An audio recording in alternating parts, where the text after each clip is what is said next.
안녕하세요. 삶이 행복해지는 방송 머니라벨입니다. 여러분 잘 지내고 계세요? 여전히 사회적 거리두기 2.5단계여서 많이 힘든 시기죠.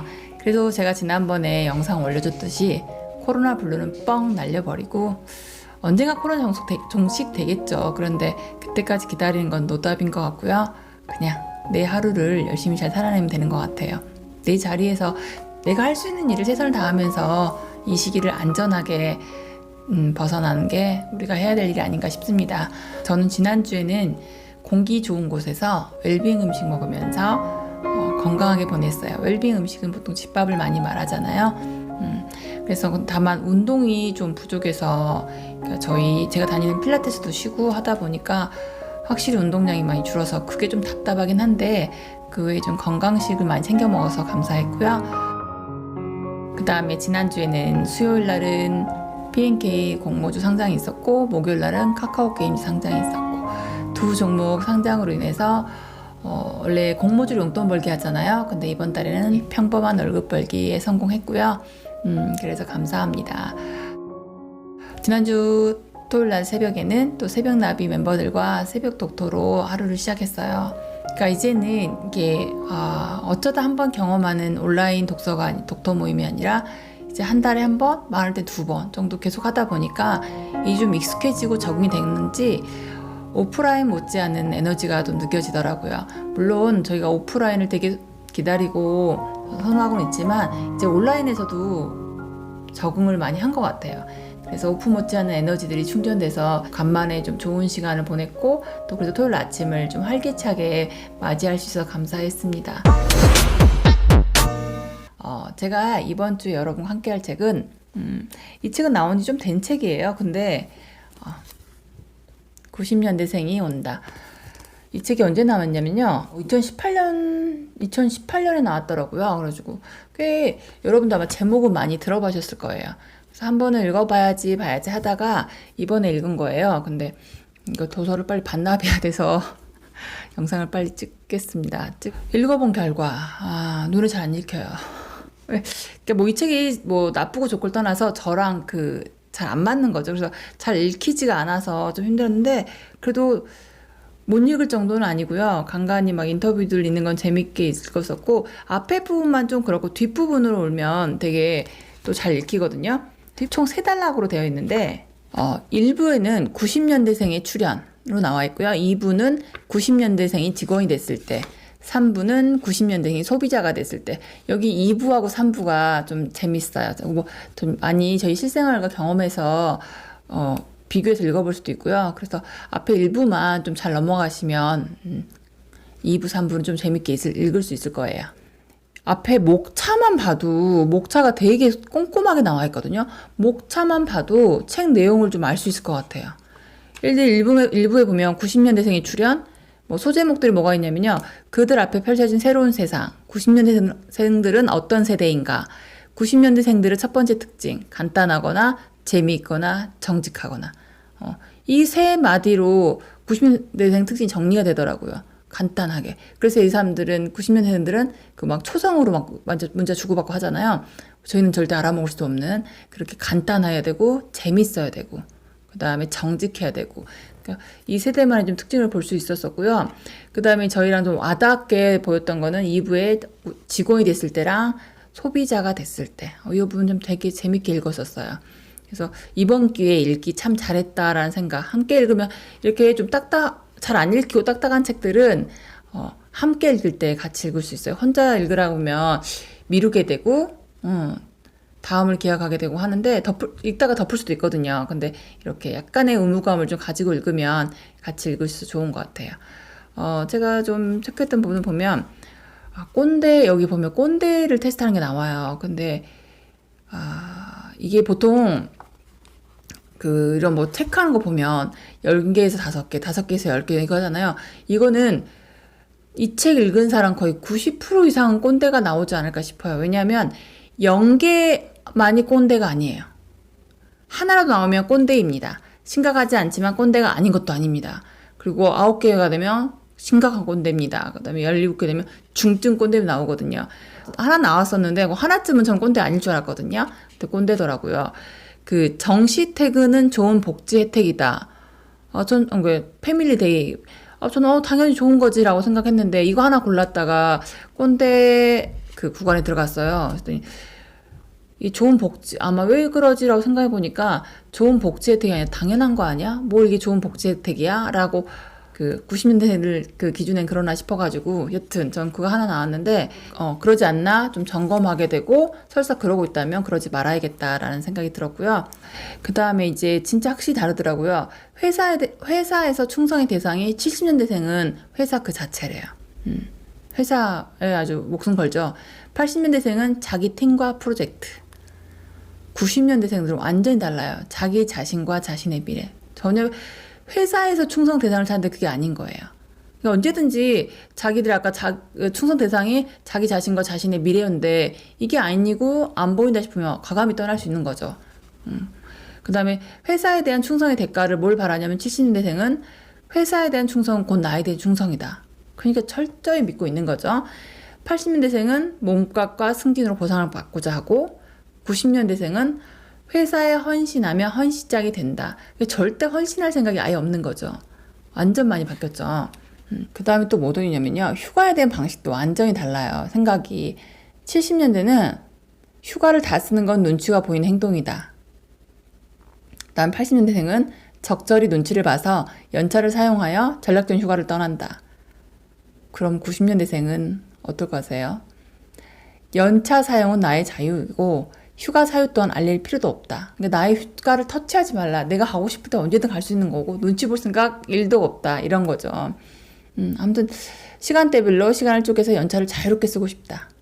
독립적인 개체로 많이 좀 부각되지 않나 생각이 들고 그 다음에 이제 아까 꼰대란 이야기 나와서 이건 지금 90년대생이 직원이 됐을 때 지금 2부 내용인데 어떤 기업에서 한 대기업에서 영 멘토링을 해봤대요. 그래서 이제 경영진이라고 선배들하고 신입사원들하고 그래서 이제 하는데 이게 2달도 못 가서 폐지가 됐대요. 왜냐면 90년대 신입사원들이 너무 솔직한 거니까. 그리고 뭐 명목상은 임원이 시간이 부족해서라고 하면서 폐지했다는데 실제로는 너무 솔직한 신입사원들 때문에 그 임원들이 얼굴이 불그락불그락 해가지고 도저히 이거를 진행할 수가 없어가지고 예를 들면 뭐 상무님은 회의 시간에 본인 의견만 말하고 반대되는 의견을 받아들이지 못하는 답답한 스타일이에요. 일단 부서 회의도 강압적이고 부서원들이 뭐 이렇게 본인이 평소 생각했던 거, 생각으로만 머물러 있던 거를 과감 없이 말로 하는 거죠. 그래서 듣는 분들이 감당이 안 돼서 없어졌다 하더라고요. 그러니까 아직은 이런 문화가 우리나라에는 조금 낯선 것 같고, 근데 앞으로는 조금 이렇게 자유롭게 의사를 좀 타진할 수 있는 회의가 회의답게 좀 진행될 수 있는 그런 회사 조직 문화는 좀 필요한 것 같아요. 그 다음에 또 우리가 생각해 봐야 될 것 중에 하나가 어떤 90년대생이 회식 자리에서 그랬대요. 윗 사람한테 회사 일이 좀 회사에서 좀 재미가 있었으면 좋겠어요. 회사 일이 즐거웠으면 좋겠어요.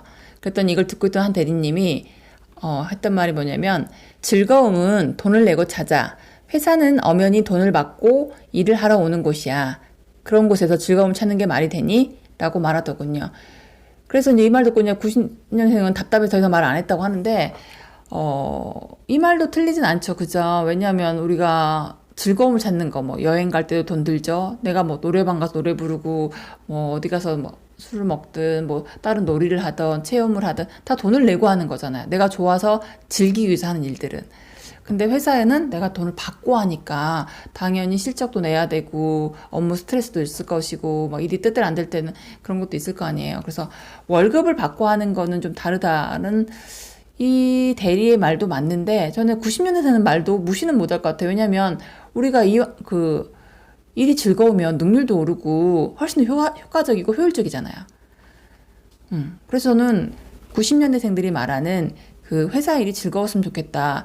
이 말도 전 동의가 되는 부분이고 앞으로 분위기가 회사 일이라는 이런 분위기가 이쪽으로 좀 변해가야 되지 않나라는 생각도 들어요. 그래서 우리가 기본적으로 우리들 어른들 기성세대들은 아까처럼 대리에 같은 생각을 갖고 있을 건데 90년대생들 말이 결코 틀린 말이 아니기 때문에 이거는 조금 받아들이고 저희가 그런 쪽으로 바꾸는데 한번 조금 생각을 해봐야 되지 않나라는 생각이 들었습니다. 이제 이번에는 90년대생이 소비자가 됐을 때 부분인데 이 부분은 더 재밌어요.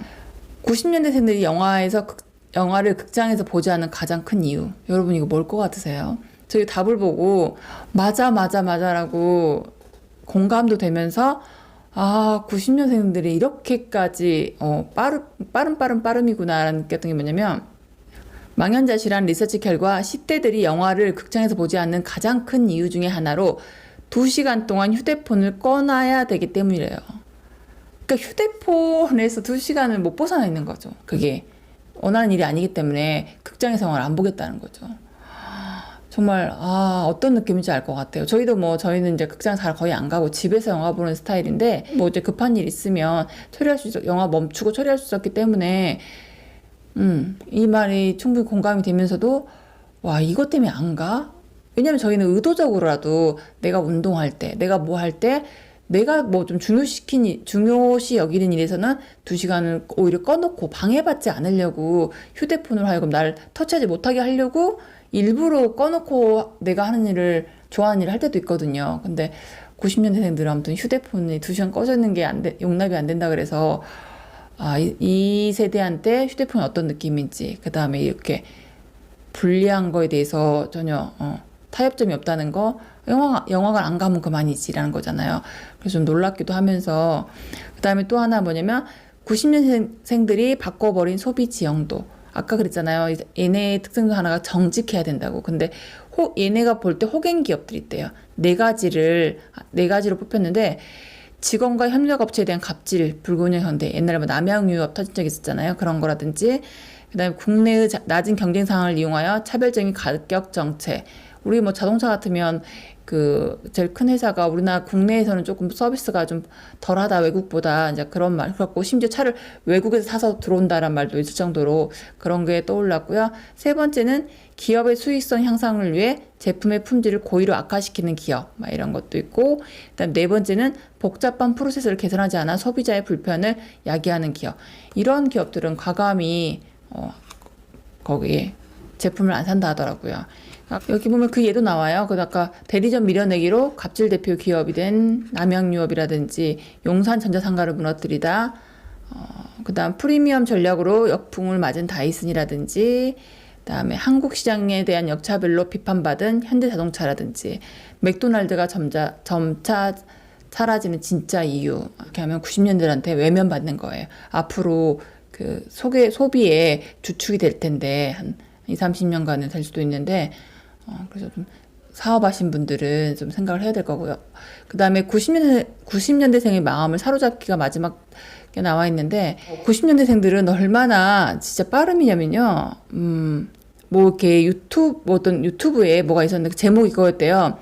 최은주 그녀가 퇴근길에 꼭 사야만 하는 그것은, 짠내 진동하고, 제목에 비디오로 이렇게 올라왔는데, 이거 클릭해서 보는 게 귀찮고 그 시간이 아까워서인지 뭐라 했냐면 오히려 이걸 영상을 클릭해서 보는 대신에 댓글을 남긴 거예요. 뭐지? 맥주?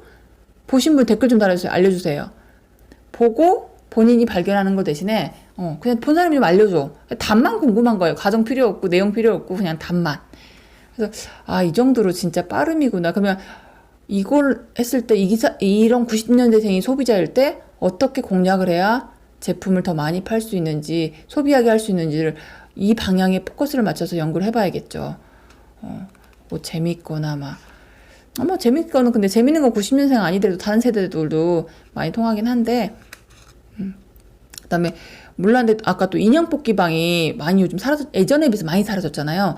그게 확률을 조작한다는 그 뉴스가 나온 이후부터가 그렇게 됐다 하더라고요. 그래서 아까 전 90년대생들 정직해야 된다는데 이렇게 하면은 아예 외면당한다는 거죠.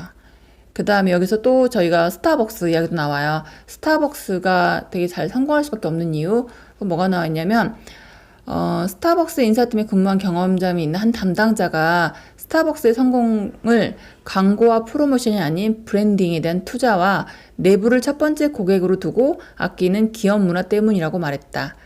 광고를 하지 않는 대신 브랜딩과 조직 관리에 힘쓴 것이다. 맞아요. 그러니까 스타벅스는 어떤 그 커피 맛이 엄청 맛있거나 뭐 서비스가 엄청 좋거나 이런 것보다도 아까 이런 브랜딩이라든지 이렇게 조직 관리에 힘쓰고 브랜딩에 힘써서 잘 된다는 느낌이, 어떤 건 제가 스타벅스를 정말 이용하면 그런 느낌이 들거든요. 그래서 이런 것 또한 우리가 앞으로 그 사업을 하는 관점에서는 좀 관심 있게 볼 필요가 있는 것 같아요.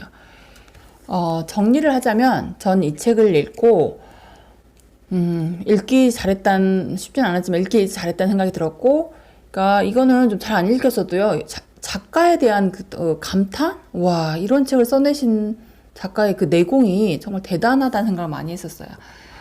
그 다음에 전 느꼈던 게, 90년대생의 특징을 알기도 했지만, 다르단 게 뭔지? 설사 90년대생이 아니고 저랑 같은 뭐 연배여도 이런 성향을 가진 사람이 있을 수도 있잖아요. 그래서 다르단 게 어떤 건지를 다시 한번 느끼면서 인정하고 받아들이는 거.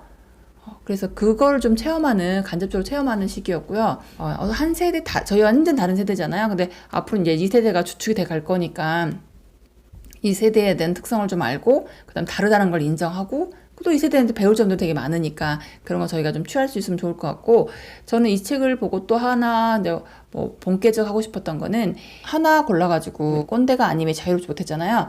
그러니까 나이 먹을수록 더 폐쇄적이 될 수도 있는데 그러지 않기 위해서 늘 깨어있도록 노력해야 될 것 같아요. 뭐 그래서 늘 깨어있자라는 걸 다시 한번 좀 강조하는 계기가 됐어요. 책 읽는 거라든지 어떤 만남이라든지 독서 토론이라든지. 그래서 독서 토론하면서 정말 다양한 사람들 생각 듣는 게 이거 좀 도움 많이 되는 것 같기도 하고요. 그래서 깨어있으려고 노력하기, 이게 저의 본계적입니다.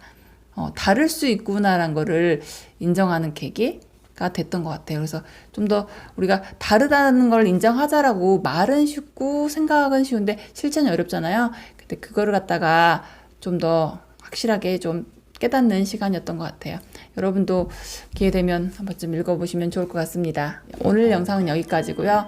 한 주도 코로나 블루에 무너지지 마시고요. 잘 즐겁게 버티면서 화이팅 하시게요. 다음 영상에서 뵙겠습니다. 감사합니다.